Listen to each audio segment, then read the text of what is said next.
Então vamos lá. Semana 3, oitavo ano do PET 3. Então, unidade temática, o Brasil no século XIX. Só lembrando que o século XIX começa em 1801 e vai até 1900. Objeto de conhecimento. Brasil, primeiro reinado, o período regencial e suas contestações ao poder central. O Brasil, segundo reinado, política e economia. A lei de terras e seus desdobramentos na política do segundo reinado, territórios e fronteiras e Guerra do Paraguai. Então a gente vai tratando esses temas aí ao longo das atividades e dos textos, tá? Isso aqui é mais professor, que são as habilidades, né? Então tá lá, ensino fundamental, oitavo ano, história, daqui o númerozinho de qual habilidade que vocês têm que desenvolver. Então, identificar e analisar que das forças e dos sujeitos envolvidos nas disputas políticas durante o primeiro reinado, regência e segundo reinado. Então, são intervenções que são intervenções que ocorreram em forma de revolta. Então, por exemplo, eu não gostava do imperador, sei lá o quê. Daí tinha mais gente que não gostava e organizou alguma revolta.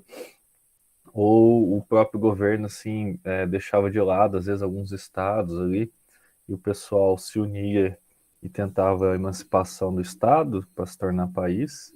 Professor, então tem estado do Brasil que queria se tornar independente? Sim, Minas Gerais, Pernambuco, Bahia, Rio Grande do Sul. Então, acho que a maioria dos estados queria se tornar independentes do Brasil. Professor, mas qual que é o motivo? Motivo muitas vezes são os impostos, que eles cobravam um imposto muito alto, até a falta de proximidade, né, que as pessoas tinham com o Rio de Janeiro, que era a capital do país, já gerava uma insatisfação, né, porque o imperador governava muito mais para São Paulo, Rio e Bahia do que para os outros estados. Então tudo isso faz com que surjam revoltas aqui no país. E aqui identificar as questões internas e externas sobre a atuação do Brasil na Guerra do Paraguai, discutindo diferentes versões para o conflito, seus desdobramentos e influências para o término da monarquia e escravidão. Então, a Guerra do Paraguai, ela foi uma guerra que ocorreu com 3 países unidos, né, que foi Brasil, Uruguai e Argentina, contra contra um só país, né, que é o Paraguai. Professor, quais foram as causas da guerra?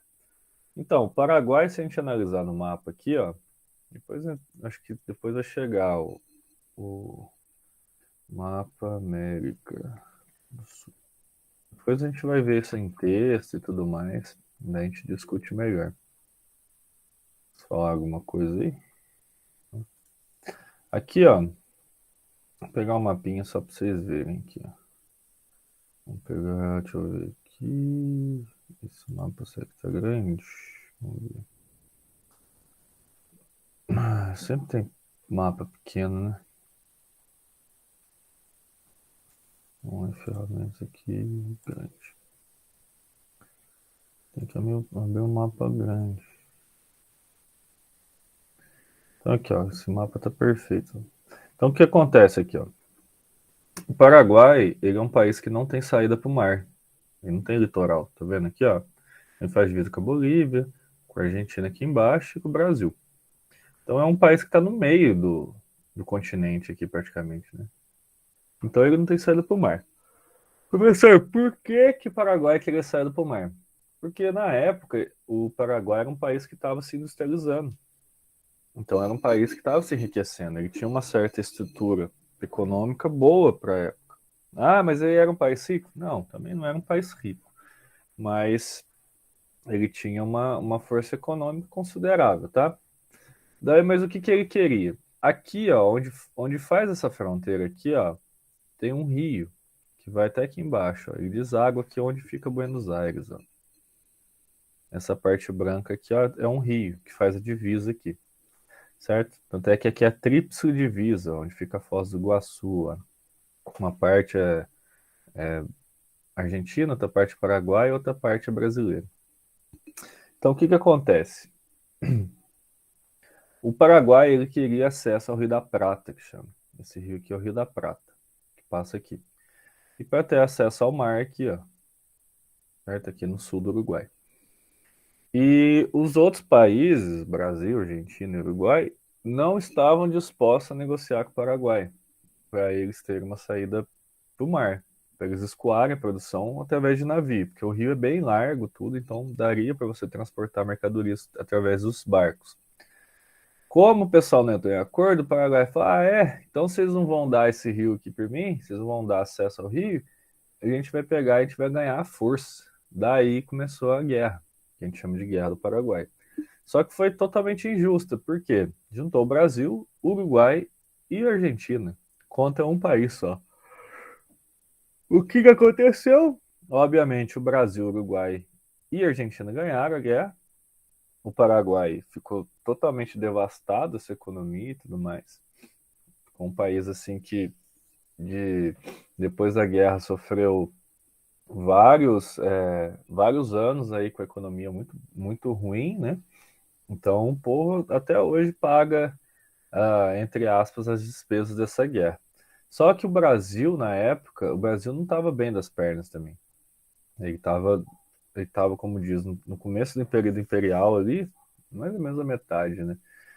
E Dom Pedro não tinha acertado as contas com o Brasil ainda. Então, depois que o Brasil se tornou independente, estava mal das pernas, que teve que pagar uma indenização a Portugal, a escravidão estava dando aquele início de acabar, né? Porque acabou o tráfico, acabou a negociação de escravos começou a diminuir, e os produtos que o Brasil antes exportava, que ganhava muito dinheiro, como açúcar, os holandeses já estavam vendendo para tipo, produzindo em outros lugares, fazendo frente com o preço do Brasil. Então, o preço do açúcar caiu muito. E isso fez com que o Brasil ficasse mal das pernas. E com a guerra, e guerra custa muito caro, ficou pior ainda, certo? Não, Luiz Felipe. Então aqui ele está falando sobre a Guerra do Paraguai. Vamos ver se a gente vai discutir isso aqui nesse período, né? Eu acho que não, porque o período vai ser o período regencial. Conteúdos relacionados aqui, ó. Liberais e conservadores. Então, os liberais são pessoas assim que pensam à frente do seu tempo. Os conservadores são as pessoas que querem conservar aquilo que está. Então, é só você imaginar o seguinte: os liberais é que queriam que a abolição da escravidão, que o Brasil se tornasse uma república. Já os conservadores não, queriam a manutenção da escravidão e que o Brasil continuasse o império. Então, essa é a principal diferença entre os dois, tá? Então, aqui a gente tem a Revolução do Porto, a volta de Dom João VI para Portugal, o primeiro reinado. Então, são vários conteúdos aqui que se relacionam, né, com a história do Brasil. E a interdisciplinaridade e geografia, que eu acho que é muito pouco. Cai em tudo isso aí, né? Não cai em matemática. O resto tudo pelo menos aborda um pouquinho dessas temáticas. Religião, português. Então, você vai ver várias. O próprio Machado de Assis é do século XIX, se eu não estou enganado. Tem outros também, outros pintores, poetas e tudo mais, são todos desse século XIX no Brasil, tá? Tema: Brasil, período regencial. Então vai de 1831 a 1840. Professor, o que estava acontecendo no período regencial? Primeiro que vocês têm que saber o que é regência. Em 1831, quem que era o imperador? Era Dom Pedro. Mas qual Dom Pedro? Dom Pedro I? Dom Pedro I. Dom Pedro I, em 1831, ele voltou para Portugal. Então, Dom Pedro I voltou para Portugal, certo? Quando ele voltou para Portugal, foi para ser rei em Portugal. E na época, o Brasil era independente. Porque o Brasil se tornou independente, a independência do Brasil foi em 1822, certo? Então, o Brasil já era um país independente. O Brasil era independente. Então, qual que era o medo do povo na época? Foi, pô, Dom Pedro voltar, a gente vai ser colônia de Portugal de novo?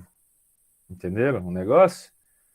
Bom, a gente não quer ser colônia mais de Portugal, ficar pagando imposto para Portugal, tem que negociar só com Portugal, os produtos, é muito mais caro, então o pessoal não queria que acontecesse isso. E para que não causasse uma guerra aqui dentro do Brasil, ou que o Brasil, os estados começassem a se separar, Dom Pedro pensou numa coisa: bom, eu vou deixar meu filho aqui. E quem que ele deixou? Dom Pedro II. Ó, meu filho, você vai ficar aqui porque você vai ser imperador do Brasil. Mas qual que é o problema? Na época que Dom Pedro deixou o filho dele aqui, o filho dele tinha 8 anos. E com 8 anos não dá para ser imperador, nem aqui nem na China. Então o que que acontece? O... Já que ele não poderia ser imperador e ele ficou aqui, ele ia ser, depois que completasse 18 anos, ele ia assumir como imperador. E na Constituição na época, você só poderia ser imperador se você tivesse 18 anos. Daí o que que aconteceu? Até Dom Pedro II completar a maioridade, que a gente chama de período regencial. Então, o período da regência, o período que o Dom Pedro II estava, digamos assim, envelhecendo para conseguir chegar até a idade certa para assumir o trono, certo? Só que vocês vão ver que ele não assumiu nem com 18 anos, ele assumiu antes. Então, lá, caro estudante, entre as semanas 2 e 5 do PET, Plano de Estudo Tutorado, iremos construir as habilidades 15 e 18 do currículo de História do oitavo ano. Isso será feito de forma paulatina, pausada, e de forma a lhe trazer elementos necessários para entender os aspectos políticos, econômicos, sociais e culturais do período imperial do Brasil. Nessa semana, veremos esses aspectos durante as regências. Então, tá aqui, ó. Regência trina provisória, regência trina permanente, regência una de Feijó, regência una de Araújo Lima. Professor, quem que são esse povo? Aqui é o seguinte: como é período regencial, outras pessoas assumem o governo do país, certo? E cada pessoa dessa era como se fosse um imperador, tá? Até que o imperador alcançasse a maioridade. Então, lá, Regência Trina, 1831. Após a abdicação de Dom Pedro I, e seguindo os ditames da Constituição de 1824, os moderados assumiram o poder para organizar as eleições dos regentes permanentes e para frear as agitações políticas. Regência trina permanente. Gabinete ministerial conservador. O Ministério da Justiça, comandado pelo padre Diogo Antônio Feijó, deveria retaliar quaisquer revoltas que ameaçassem a ordem nacional. Sendo assim, Feijó instituiu a Guarda Nacional, espécie de milícia controlada pelos representantes das elites locais, que comprava o título de coronel. É nesse momento que observa a ascensão dos poderes políticos regionais dos latifundiários brasileiros. Então, na época, você podia comprar um título de coronel, então, se fosse muito rico, né? E ter uma série de capangas armados. E você poderia falar que você estava amando do regente, né? Então você fundaria então a Guarda Nacional. Ato adicional. As províncias podem criar suas próprias assembleias legislativas. A cidade do Rio de Janeiro tornou-se uma região politicamente autônoma. Extinção do poder moderador e o governo regencial deveria ser comandado por um único regente.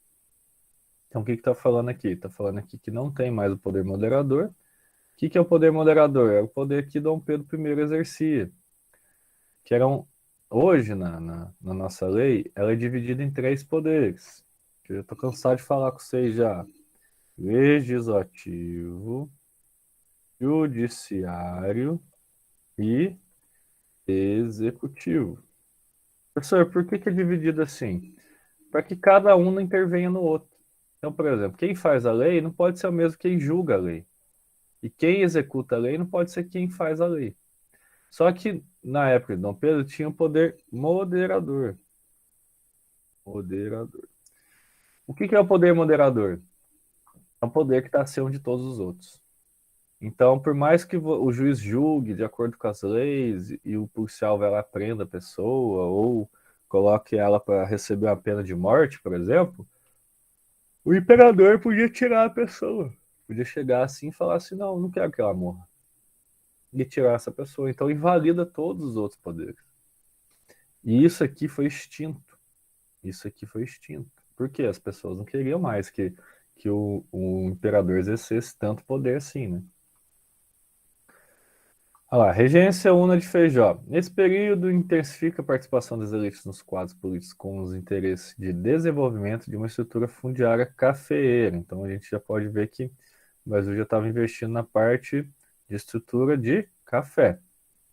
Tendências políticas. Progressistas de tendência liberal e os regressistas de orientação conservadora e formada pelos grandes donos de terra, comerciantes e fundiários públicos. Então, esse pessoal que é conservador, ó, normalmente eles são o quê?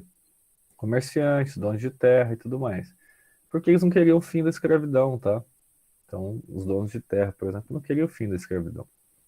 O governo de Feijó, o dilema da representação política e da centralização de poderes abriu espaço para a deflagração de diferentes revoltas. Então, a gente teve algumas revoltas nesse período. Renúncia de Feijó. Então, a outra regência de Araújo de Lima. Renúncia de Feijó, compondo o gabinete conservador, a regência de Araújo de Lima representou o retrocesso das conquistas liberais alcançadas com a aprovação do ato adicional. Homologada em 1840 a lei interpretativa do ato adicional, com essa reforma as províncias perderam parte de suas atribuições político-administrativas. O governo central teria o direito de nomear funcionários públicos e funcionários de política e justiça.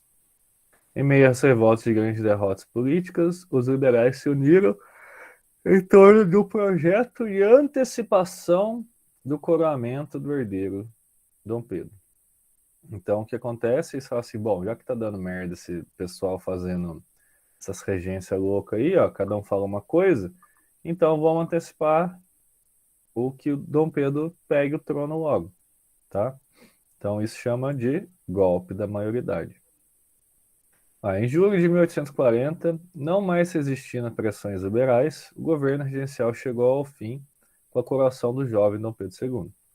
Tal episódio ficou conhecido como o golpe da maioridade. Mesmo o golpe representando um avanço das alas liberais, o início do segundo reinado não configurou uma reforma estrutural das práticas políticas da época.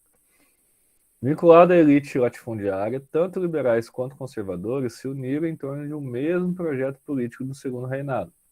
Dessa forma, o fim da regência em nada remodelou os privilégios e direitos garantidos aos antigos grupos sociais que controlavam o país.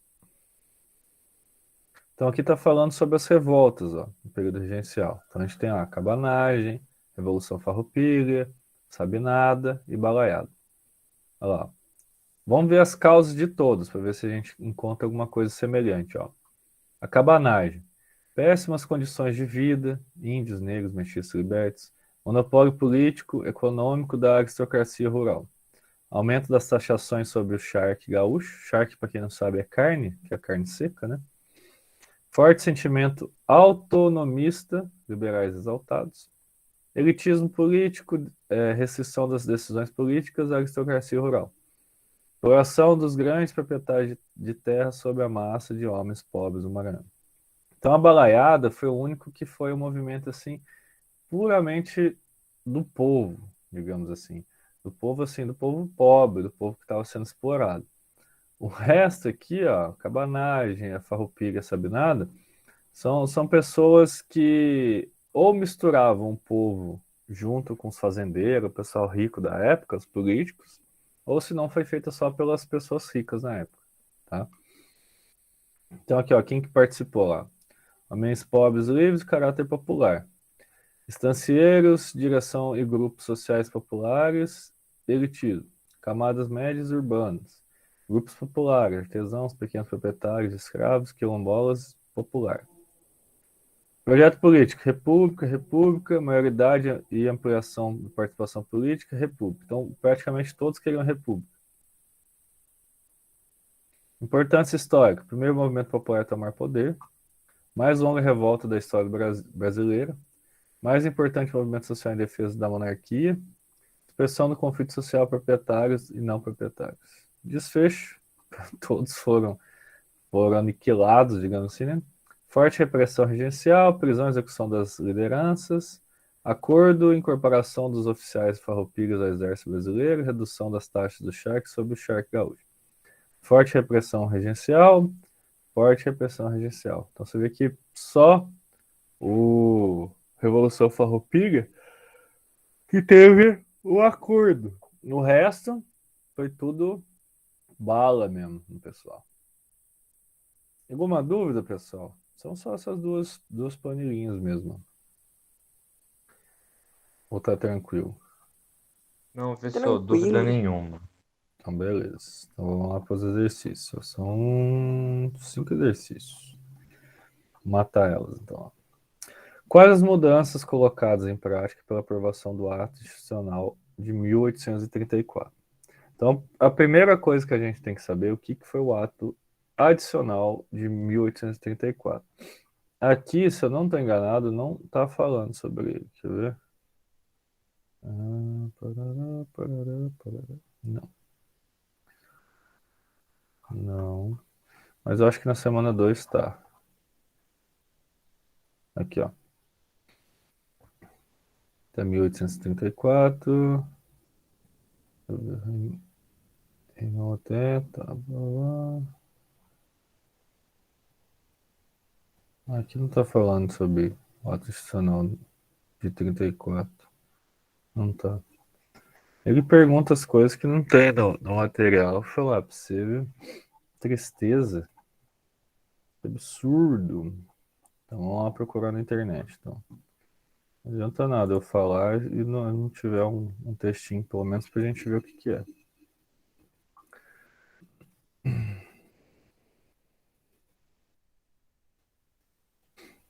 Então, ato adicional de 1834. Lá, no dia 2 de agosto de 34, os membros da Câmara dos Deputados estabeleceram um conjunto de mudanças que afetariam o chamado ato adicional. Aprovou uma série de mudanças que refletiam bem o novo cenário político experimentado. Então, aqui. Agora, sem intervenção do Poder Régio, as tendências políticas presentes, representadas pelas alas liberais e conservadoras, trataram de equilibrar no poder. Nessa época, o papel político que foi desempenhado pelas províncias e pelo Poder Executivo era alvo de infindáveis discussões que colocariam esses dois grupos políticos em oposição. Vamos lá, inicialmente, conquista, minha sensação, blá, blá. Alguns anos mais tarde, se sentindo prejudicado pela liberdade. Aqui. Essa mesma sensação contraditória se desenvolvia com a extinção do Conselho de Estado, mais uma das determinações criada pelo ato adicional. Primordialmente, a extinção do Conselho de Estado dava fim àquele grupo de assessores políticos e auxiliava o imperador no exercício do autoritário poder moderador. Porém, a preservação da duração vitalícia do cargo de senador apontava a manutenção de um privilégio que agradava os políticos conservadores. Então, o que a gente pode ver aqui? Ó? Quais as mudanças colocadas em prática pela aprovação do ato adicional de 1834? As mudanças que ele fala aqui no texto são poucas. Aqui, ó. A disputa entre essas facções políticas, o ato adicional seria uma maneira de afirmar um compromisso político que estivesse acima das rixas de cada grupo. Em primeiro aspecto, essa reforma da Constituição autorizou cada uma das províncias, a criar uma Assembleia Legislativa. Por meio dessa medida, os representantes políticos locais poderiam instituir a criação de impostos, controlar as finanças e determinar os membros do funcionalismo público. Então, o ato adicional ele fez com que os estados do país tivessem mais autonomia. Então, por exemplo, antes o imperador falava assim: olha, ô João, você vai ser o governador lá de Minas Gerais. Ó, José, você vai ser o governador lá do Rio Grande do Sul.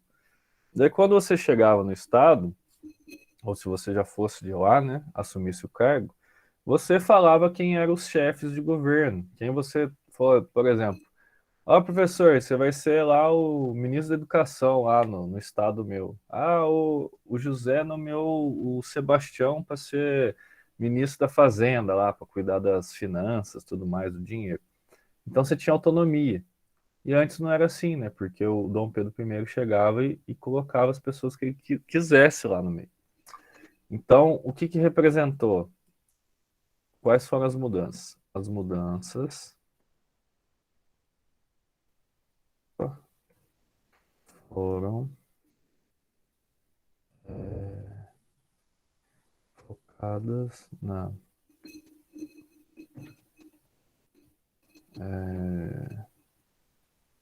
como que eu posso colocar isso? Independência política dos estados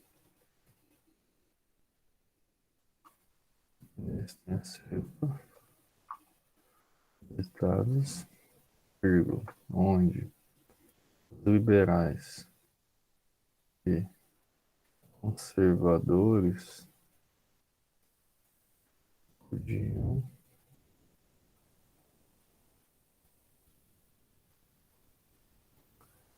nomear seus representantes nesses territórios.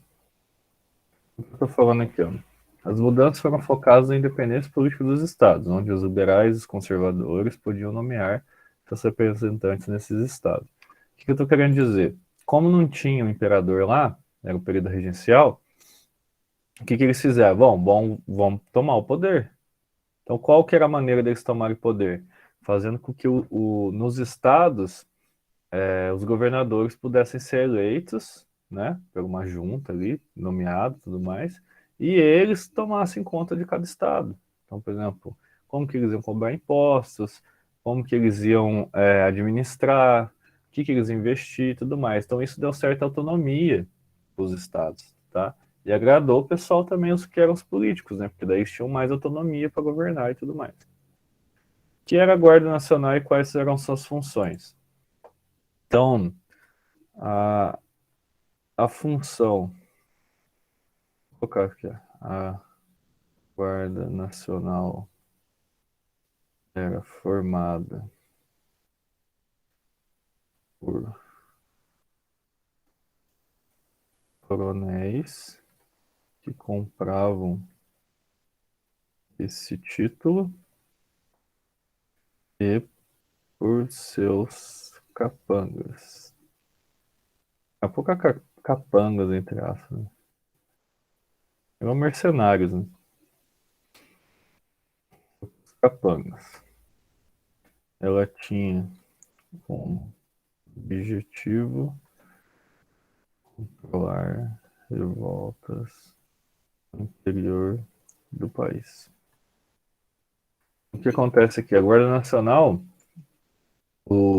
as pessoas compravam o título de coronel, né, os fazendeiros ricos e tudo mais, e eles tinham uma porrada de capanga, né? Então eles representavam a Guarda Nacional. Daí qualquer revoltazinha ali de escravo ou de pessoas que estavam, tipo, xingando ou descontentes por causa de imposto, alguma coisa assim, eles iam lá e matavam o pessoal, entendeu? Então era como se fosse uma polícia, digamos assim, né, que representava o Brasil, né? Entre aspas também. Sobre as revoltas regenciais respondo.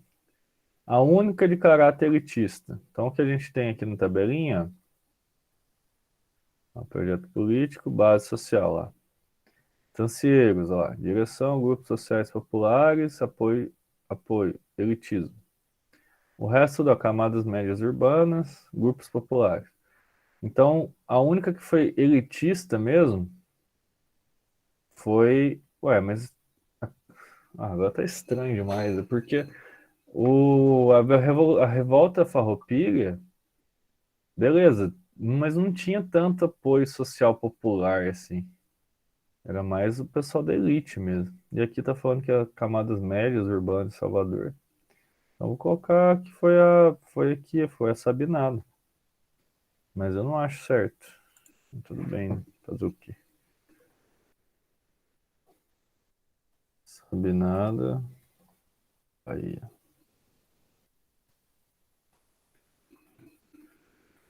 A forma de governo proposta pela maioria das revoltas. República, né?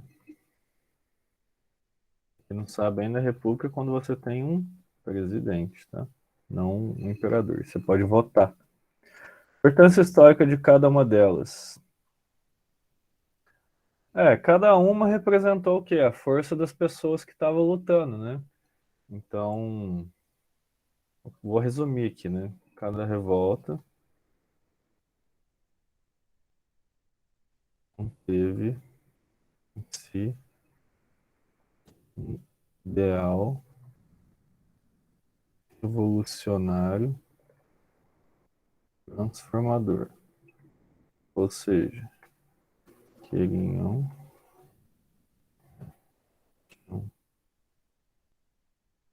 como objetivo modificar a política nacional para que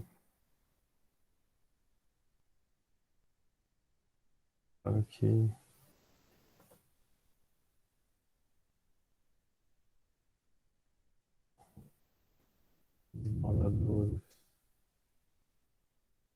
dos estados tivessem melhor qualidade de vida.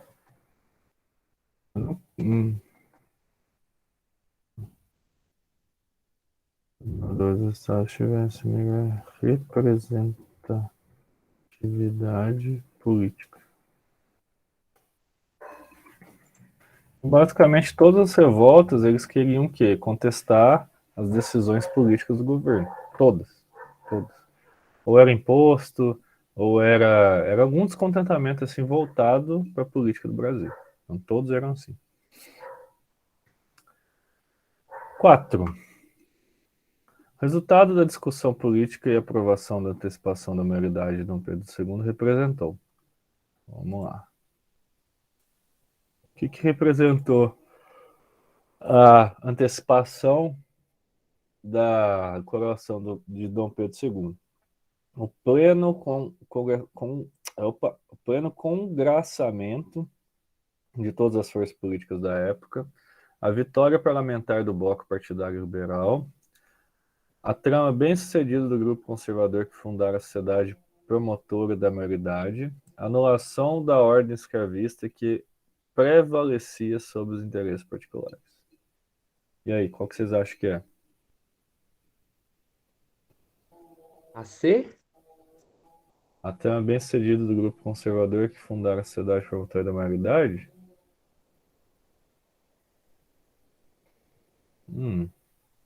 Pode ser. Eu não sei a resposta. Vamos lá, para ver por que é. Vamos lá para ver por quê.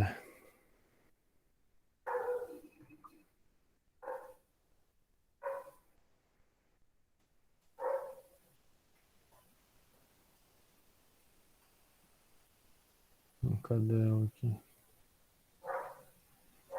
Aqui. Estado da discussão política, aprovação e antecipação da maioridade. Número 8. Isso aqui tem gabaritos. B. B de bolsa. A vitória parlamentar do bloco Partido Liberal. É o contrário do que você pensou, José. Aqui, ó. Essa aqui, ó.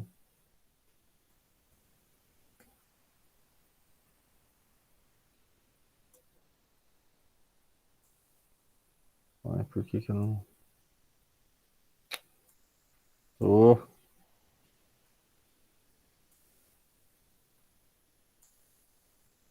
Eu queria tirar esse negócio, não consigo, velho. Excluir. Aí não dá. Então aqui, ó. Foi a vitória parlamentar do bloco partidário liberal. Por quê? Porque é o seguinte, eles queriam avanço sobre a política na época. Então, quem pensava em avanço eram os liberais, tá? Já os conservadores, o que eles estavam pensando? Eles estavam pensando assim, bom, a gente está aqui no poder agora, então a gente vai ficar desse jeito mesmo. A gente não quer nem pensar na volta do Dom Pedro, ou não quer antecipar nada. Então, no caso aqui, foram os liberais que tomaram frente para que as revoltas fossem também, tipo, sanadas, né? As revoltas que estavam acontecendo, igual aquelas que estavam no quadrinho aqui, ó. Faltando de revolta. Então, uma começou em 35, outra 35, outra 37, outra 38.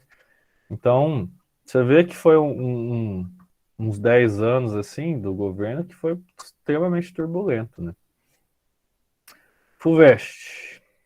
Sabinado na Bahia, Balaiado, Maranhão, Farroupilha, Rio Grande do Sul foram algumas das lutas que ocorreram no Brasil em um período caracterizado.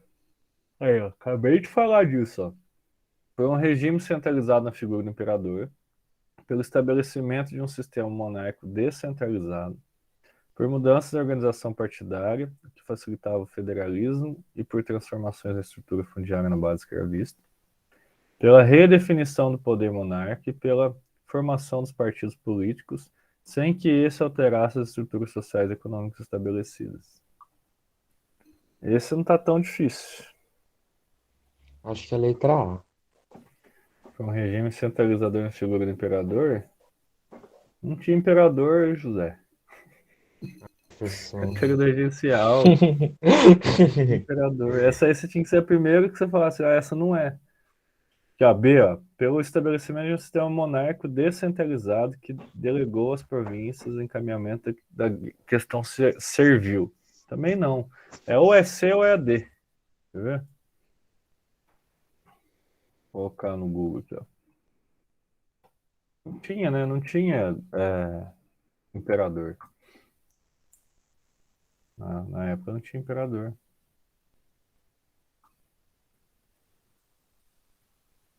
Não, tem que responder. Nossa, tem que cadastrar. Não, filho. Tem que cadastrar o quê? Aqui. Essa questão aqui, ó. Cadê a resposta?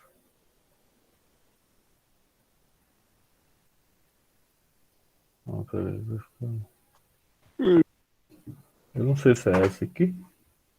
Período intenso disputas com a posterior formação dos partidos, mas de manutenção da estrutura econômica fundiária nacional. Aí. Essa aqui, ó. Só que aqui acho que não tem E, né? Eles colocaram a D, ó. Essa aqui, ó. Olha lá. Pela redefinição, apreensão do poder. Essa aqui que tá certa. Essa aqui. Pô, agora eu coloquei um negócio em branco aqui, não consigo grifar. Grifar de laranja. Aí, ó. Essa aqui que tá certa. Então o que acontece? A redefinição do poder monárquico pela formação de partidos políticos. Então a gente tinha dois partidos políticos, era a ala dos liberais e os conservadores, sem que se alterasse as estruturas sociais. Então, tipo, o Brasil não, os pobres não começaram a ganhar dinheiro, nem começaram a ter representatividade política, nem nada. Nem econômica, né? Porque o Brasil continua na mesma pidaíba. Então, é essa questão aí que tá certa. Certo? A gente começa a semana 4 depois. Vocês não devem ter